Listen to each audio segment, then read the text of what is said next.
que está aquí en el pizarrón es la página 30 de su paquete. Viene una tabla que es esta, a ver si le entienden por ahí la letra, si no revisen su paquete, ténganlo a la mano. Acuérdense que la ventaja, creo yo, de compartir videos de este tipo es que ustedes se pueden organizar en su horario, se acomodan en su silla, en su mesa, por supuesto, y con su paquete en mano pueden empezar a trabajar y observar los videos que yo les comparto, ¿no? O la información, las indicaciones que les doy también. ¿Ok? Entonces la página 30 habla acerca de la historia natural de la enfermedad, individual y social de la enfermedad en el cuerpo humano, ¿no? En el ser humano, mejor dicho. La historia natural de la enfermedad se refiere a todo el proceso que desarrolla la enfermedad desde que se infecta por un huésped. Acuérdense que el huésped es cualquier agente que es capaz de transmitir enfermedades. Ya puede ser biológico, tales como un virus, bacterias u hongo, ¿verdad? Son agentes biológicos, pero también puede ser por otros factores, como pueden ser factores físicos. Se me ocurre a mí que alguien se traga, no sé, algún marcador, por ejemplo, y este va a causar una enfermedad, ¿no? Y por lo tanto puede provocar en último los casos, pues sería la muerte. Pueden ser también agentes químicos. Hay personas que pues, se enferman al tomar agentes químicos, ya sea voluntaria o involuntariamente. Entre otros, diferentes causas, ¿no? Entonces la gente, en este caso hablemos de un agente biológico. Otro aspecto es el huésped, que es al paciente al quien se le llega pues el agente causal. Y el ambiente, que puede ser un microambiente o un macroambiente. Hay enfermedades que se transmiten desde el vientre materno, por ejemplo los virus, un ejemplo, la hepatitis, por ejemplo. Entonces, estos se transmiten al momento de pasar por el canal de parto, y ahí es cuando en el microambiente, ¿verdad? Ya pueden ellos tener una infección, ¿no? En este caso una enfermedad, pues. La historia natural de la enfermedad, entonces, el proceso que desarrolla la enfermedad desde que se infecta hasta que una de dos, o se recupera o en su defecto, ¿verdad?, muere. Entonces todo este proceso es sin que el paciente tome medicamentos. Ojo con esa parte. Bien, entonces, ¿qué pasa con un paciente cuando se enferma? Primeramente tenemos el agente causal, decía, el huésped y el ambiente. Microambiente y macroambiente. Viene que viene un estímulo, es decir, algo que rompa, digamos, el equilibrio para que estos tres interactúen y entonces el paciente pueda desarrollar la enfermedad. Por ejemplo, un cambio de clima podría ser, ¿no? Si se moja alguien y al rato ya está, el otro día está con fiebre. Desde el momento que se enferma, o sea, de que tiene el estímulo, recibe el agente causal, hasta el momento que aparecen los síntomas, o antes incluso de la etapa clínica, se llama periodo de incubación, que es el periodo desde que se inicia, que ingresa el agente causal, desde ahí está enfermo de hecho, ¿sí? Y hasta que aparecen los síntomas hay un periodo, que pueden ser días, o hasta meses, o hasta años incluso, dependiendo de la enfermedad. Ese se llama periodo de incubación, ¿de acuerdo?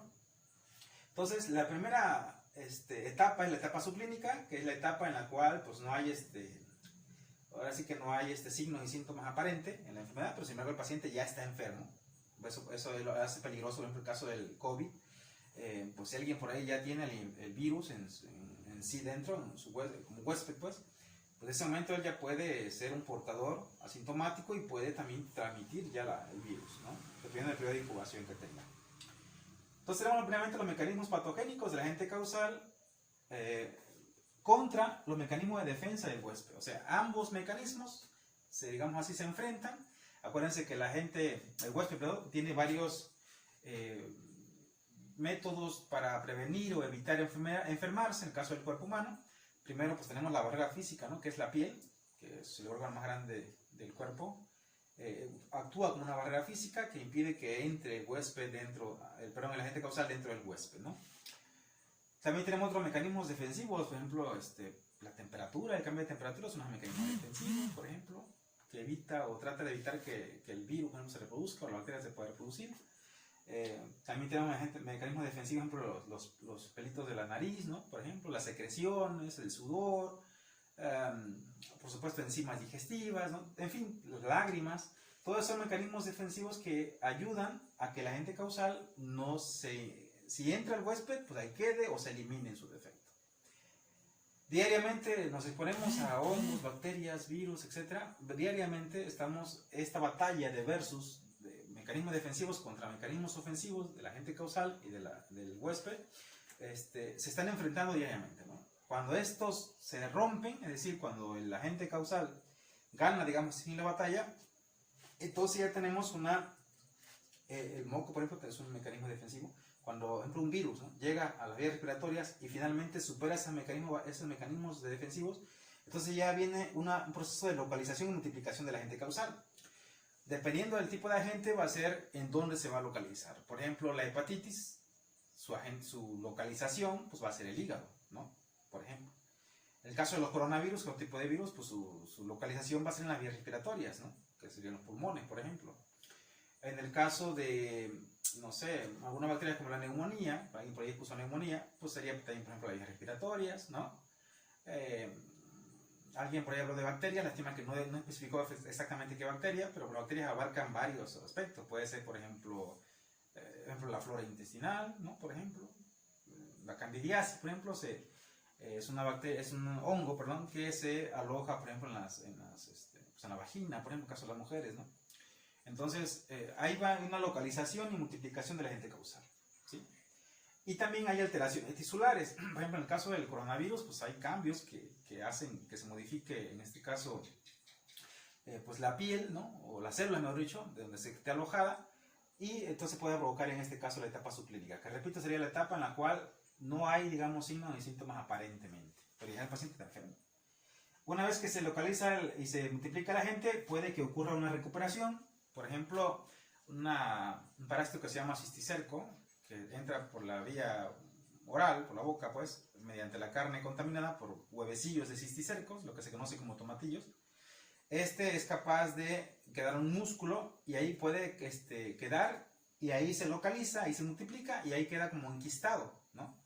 O sea, ya no se multiplica en otras partes, ya no, y entonces el paciente, pues, no, aparentemente tiene una recuperación de salud, o sea, muere de otras causas, ya quizás al hacerle la autopsia, ¿no?, encuentran que tenía quistes de huevos ahí enquistados en sus músculos, pero no fueron la causa de su muerte. ¿Por qué? Porque recuperó su salud, ¿no?, por ejemplo.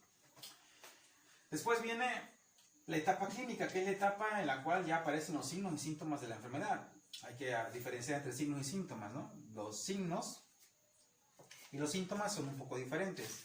Unos, en el caso del signo, son las manifestaciones objetivas de la enfermedad, es decir, por ejemplo, la fiebre, un ejemplo, ¿no? Cambios que tú puedes notar, vaya, como, por ejemplo, como paciente, como médico y como paciente, ¿no? El aumento de la respiración, ¿no?, la agitación, quizás el cambio de temperatura, ¿no?, dolor, por ejemplo. Estos serían signos.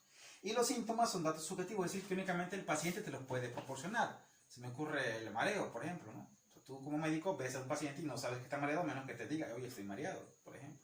Entonces, esos serían los signos y síntomas, ¿de acuerdo? Viene el horizonte clínico, que es el horizonte que es donde inician, ¿no?, el proceso digamos que aparecen ya los primeros signos y síntomas de la enfermedad. Los primeros son inespecíficos, es decir, no son específicos para una enfermedad, puede incluso confundirse. Ahí mucho depende de la correcta entrevista que se le hace al paciente para identificar la enfermedad. Después vienen los específicos. En caso del COVID, ¿no?, ya por ahí alguien exponía cefalia, dificultad para respirar, dependiendo de los síntomas, ¿no?, leves o graves, dolores, ¿no?, etc. Después viene una etapa de complicaciones de la enfermedad, ¿no?, en el cual los signos y síntomas pues, serían mucho más graves, el paciente pues, se siente más malo. Después vienen las secuelas. Por ejemplo, se me ocurre a mí el virus de la poliomielitis, ¿no? El niño nace caminando normal, se enferma de la polio, muchas veces por negligencia, porque la mamá no va a poner la vacuna, ha habido muchos casos. Entonces vienen las secuelas y la incapacidad, que sería en este caso que el niño después ya no camine, ¿no?, o use de ruedas. Después de la incapacidad vendría entonces una etapa que sería la recuperación de la salud. O sea, el paciente pues tiene esas incapacidades, esa secuela, consecuencia pero recupera su salud, en el mejor de los casos. Y si no fuera el caso, pues entonces viene una cronicidad de la enfermedad. Eso se presenta en enfermedades, por ejemplo, como la hipertensión, pues la diabetes mellitus, en el cual, pues con el paso de los años, ¿no?, la enfermedad se hace más grave y puede afectar la vista, los riñones, ¿no?, lesiones en la piel, amputación, entre otros. Serían como la cronicidad de la enfermedad. Y puede durar de 3 meses hasta años, dependiendo del tipo de enfermedad que estemos hablando. Y en el peor de los casos, pues sería la muerte, ¿verdad? Que ya en caso, de ejemplo, del COVID, decía que es una enfermedad que afecta principalmente a los adultos mayores, que tienen los síntomas, pues un porcentaje, ¿cuánto era? Me parece que el 20%, no recuerdo bien el dato, pueden tener la muerte. Creo que el 2%, 20%, no recuerdo bien. Pueden tener la muerte, sobre todo son adultos mayores, ¿no? En el caso de los jóvenes, pues tienen, y hablo de jóvenes como ustedes, muchachos, que por ejemplo, ahorita leía por ahí que la vacuna para el COVID, pues a los jóvenes les daría hasta el 2000, creo que el 2022. Primeramente tenían prioridad, en primer lugar, por supuesto, los que están en contacto con el virus, hablando de los médicos, enfermeras. Después serían la población vulnerable, que en este caso serían pues también los adultos mayores, ¿no? Y ya hasta más una etapa posterior, pues serían los jóvenes fuertes y sanos como ustedes, ¿no? Entonces, en general sería esta la explicación de la historia natural de la enfermedad cuando cuando el paciente, perdón, no toma medicamentos para curársela. Entonces va desde el estímulo del agente causal, el huésped y el ambiente, hasta la muerte en el peor de los casos, ¿no?